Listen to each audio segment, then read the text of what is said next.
Sir ಏನು ಶ್ರೀಮತಿ ಪಾರ್ವತಿ ಹೆಸರಿಗೆ 14 ನಿವೇಶನ ಅಕ್ರಮವಾಗಿ ಪಡೆದಿದ್ರು.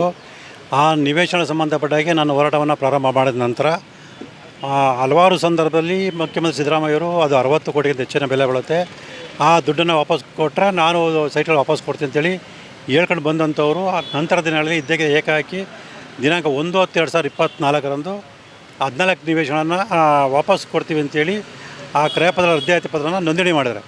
ಆ ನೋಂದಣಿ ಪ್ರಕ್ರಿಯೆ ಸಂಬಂಧಪಟ್ಟ ದಾಖಲಾತಿಗಳನ್ನು ಪಡ್ಕೊಂಡು ನೋಡಿದಾಗ ಹಲವಾರು ಅನುಮಾನಗಳಲ್ಲಿ ಕಂಡುಬರ್ತವೆ. ಎಲ್ಲದಕ್ಕಿಂತ ಮುಖ್ಯವಾಗಿ ಮುಖ್ಯಮಂತ್ರಿಗಳ ಅಧಿಕೃತ ನಿವಾಸವಾದ ಕಾವೇರಿಯ ವಿಳಾಸವನ್ನು ಆ ಕ್ರಯಪತ್ರದಲ್ಲಿ ಬಳಸ್ಕೊಂಡಿದ್ದಾರೆ.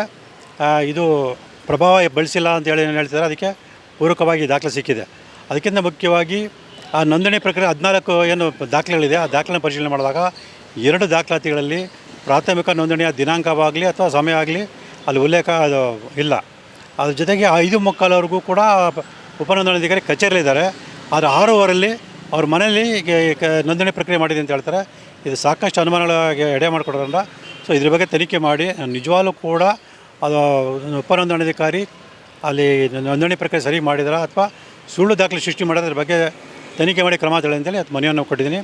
ಮತ್ತು ಇದ್ರ ಜೊತೆಗೆ ದೇವನೂರು ಗ್ರಾಮ ಸರ್ವೆ ನಂಬರ್ 72 ಸಂಬಂಧಪಟ್ಟ ಹಾಗೆ ಸುಳ್ಳು ಮರಣಶಾಸನ ಪತ್ರವನ್ನು ಸೃಷ್ಟಿ ಮಾಡಿಕೊಂಡು 10 ನಿವೇಶನ ಪಡೆದರೂ ಕೂಡ ಕಂಡುಬಂದಿದೆ.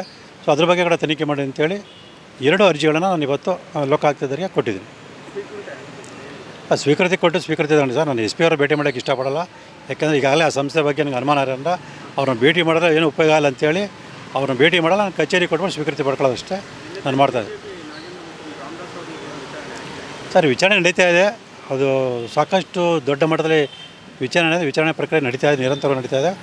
ಸೊ ಅದು ಲೋಕಾಯುಕ್ತದಿಂದ CBIಗೆ ಹೋದ ನಂತರ ಈ ತನಿಖೆ ಪ್ರಕ್ರಿಯೆ ಚುರುಕುಗೊಳ್ಳುತ್ತೆ ಅನ್ನೋದು ನನ್ನ ವಿಶ್ವಾಸ.